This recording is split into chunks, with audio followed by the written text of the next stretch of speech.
See if we get a little action here at the end of this first quarter. Bye, have a great time. Siakam approaching. Oh, I missed. Edwards. 10 years between all-star appearances for Holiday. I don't enjoy what the NBA as a whole is becoming.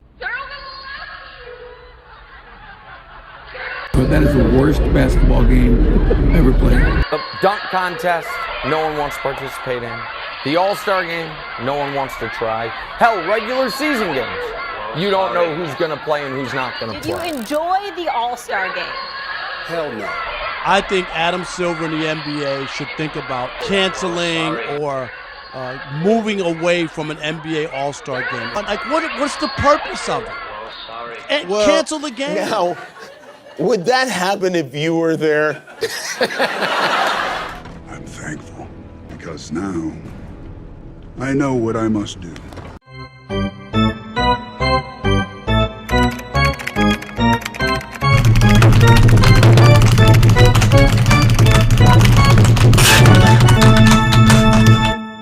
Brought to you by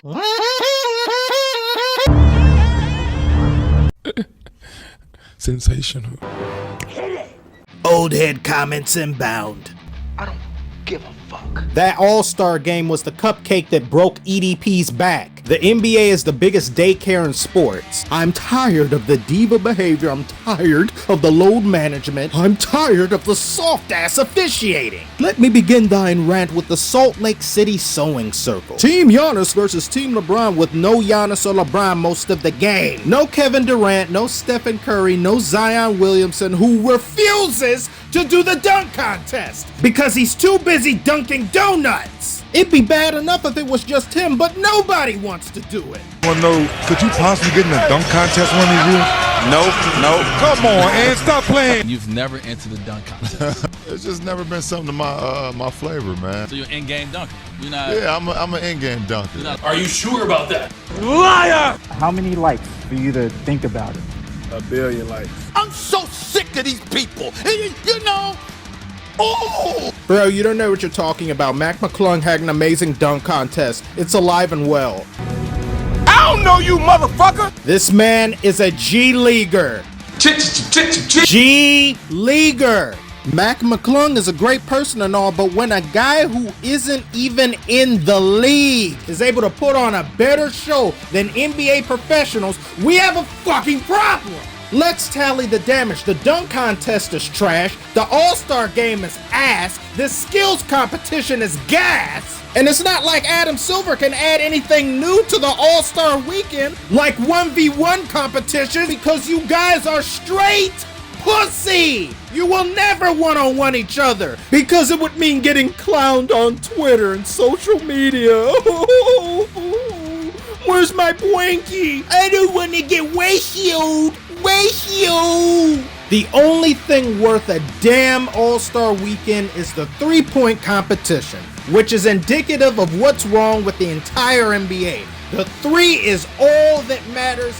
Everything else can get the hell out. Donovan Mitchell goes for 71, the high game in the NBA this season. Until it wasn't. Is it just me, or did it seem like every player and their baby mama's hamster scored 40, 50, and 60 this year? Even people I've never heard of before, Kenneth Lofton, I don't know who that is. I do know who this is, but he's only scoring that much because he's under contract for 18 years. If everybody's making history every single game, is it even history anymore? Congratulations, you just scored 50 points. How does it feel to achieve this bi-weekly milestone? All right, open your boxes. And in those boxes, you'll find records broken that no one's ever heard of. You get a record. First player to average 27 points, 6 assists, and 0 vaccinations. First player to average 4 podcasts, 2.2 technicals, and 1.1 stomps a game. What the fuck is that? First player to average 1.1 sticks shown per Instagram live video and 4 Glock shots a game.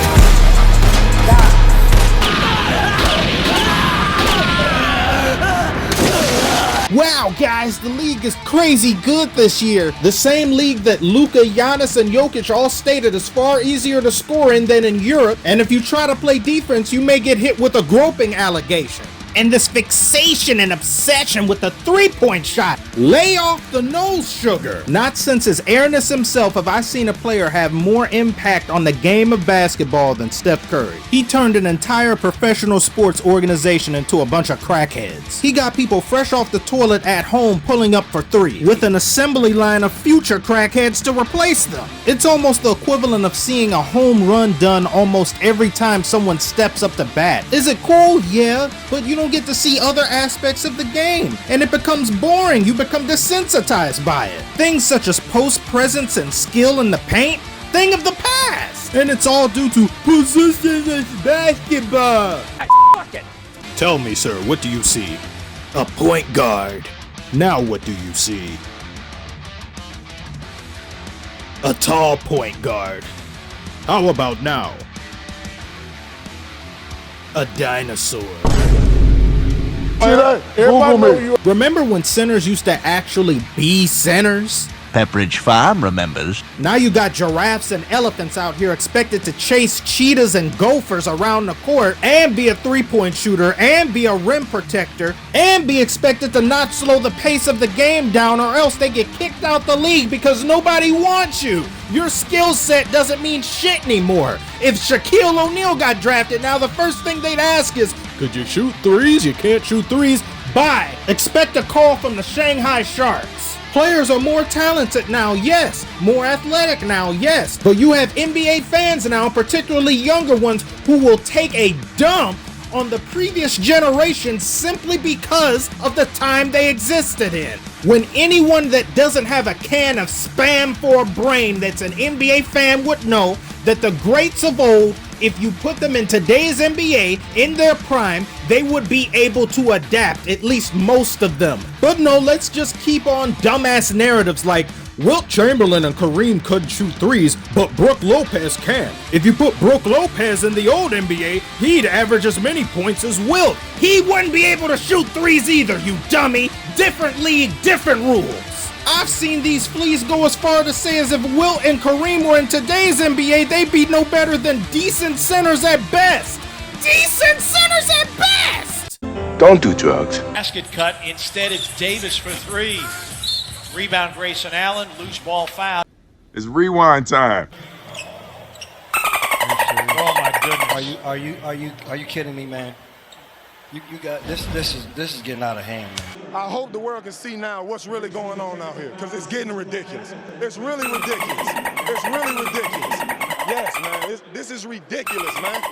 Ridiculous. We play a physical brand of basketball. We don't teach flopping. We don't teach head snaps. To start the second quarter, and the Lakers bench was upset that Schroeder did not get a call. We don't teach flopping. You are a liar.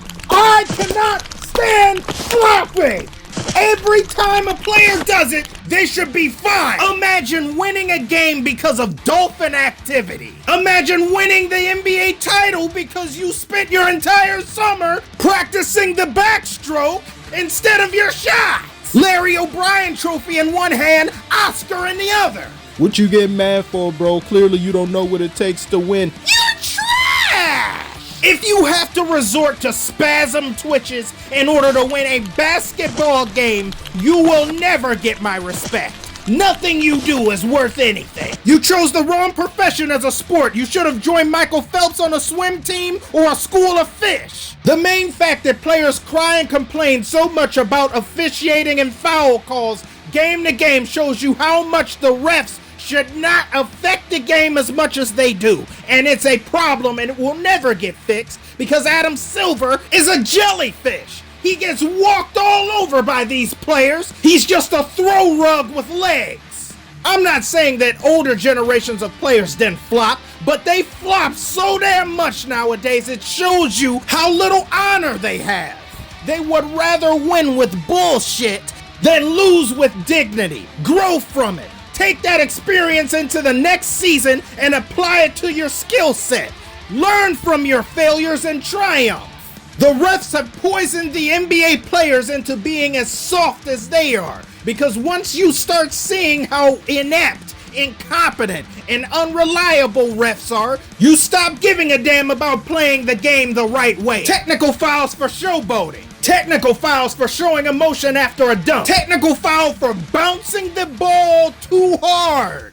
That nigga's tripping. And then you have players who are so reliant on foul calls, they stop to complain in the middle of the game. That then leads to a 4-on-5 on the other side of the court. I get it, it's bullshit, but shut the hell up, play on. You're costing your team points. What do you expect them to say? Yeah, Massa, I made a mistake there, Massa. Let me change the call for you real quick. There's so much shenanigans and buffoonery inserted into the NBA now that if this was a video game, it needs to be patched. There's far too much cheese and not enough skill. Watching it is annoying enough. I can only imagine having to play it, especially with all this finicky BS inserted into every play and facet of the game to the point that you can't even guard anybody because they're breaking the rules in every possession and the refs don't call it. Daddy, chill. No. Dynamo, you're in the home stretch. Lord, give me strength. Let me finish the rest of this. The NBA has a bigger injury issue than the National Concussion Association. Let that sink in. I'm not a doctor, as far as you know, but if you load manage as much as you do, and it still doesn't result in you being able to play more games, then what in Jesus tap dancing Christ's name is the point of watching in a regular season? I don't care how good the playoffs are. And even when they get here, the excuses run in. Every ring has an asterisk because no one can stay healthy. Out for ankle, out for shoulder, out for knee, out for dick. Pause. The first time I heard of load management, I immediately thought, is this guy a part-time construction worker? Is he moving furniture? What is that? What does that even mean? Both of those options would have been far better than the actual reason. I don't want to get hurt. I'm afraid something might happen. What can go wrong will go wrong. So I think I'll just sit here and make a couple $100,000 for doing nothing tonight. Kobe dislocated his finger mid-game, went on the sideline and someone popped it back in for him and he went right back out there. That happens to Davis or Kawhi, they're out for the entire season. Help, coach, I got a splinter. I have to be out indefinitely. Detroit Pistons are my team. I'm a Detroit native. It's a statistical coin flip if a superstar wants to play against Detroit. They may choose to sit the game out because the team is so bad, they're not worth playing. So there's no point in ever buying tickets unless I'm solely for my home team and no other player in the NBA, because most likely they're not going to play against us. And even if they shortened the season to compensate for these players, they'd find a way to play even less. Shorten it to 60, they'll want to play 40. Shorten it to 40, 20. Shorten it to 2 games, they'll play 1. I've had enough.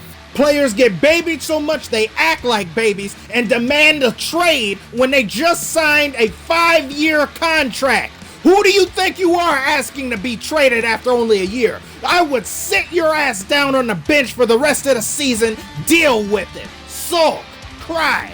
If I were the GM or owner of the Brooklyn Nets and KD wanted to talk out his neck to me saying I should be fired, or the damn coach should be fired that he wanted, I would send his ass straight back to OKC.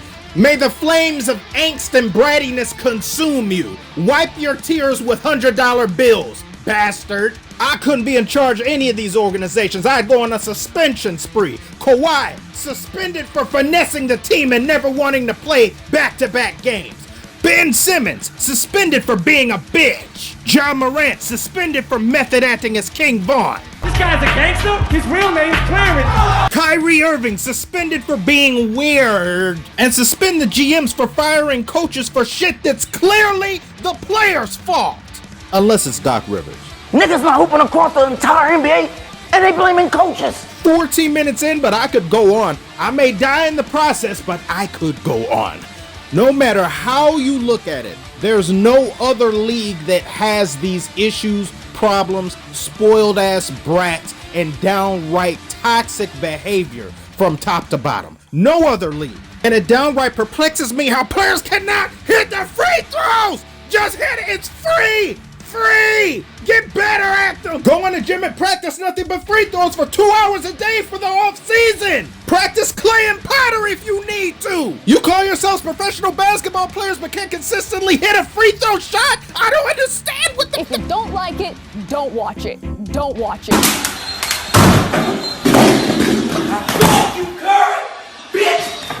So you're just gonna ignore everything I said.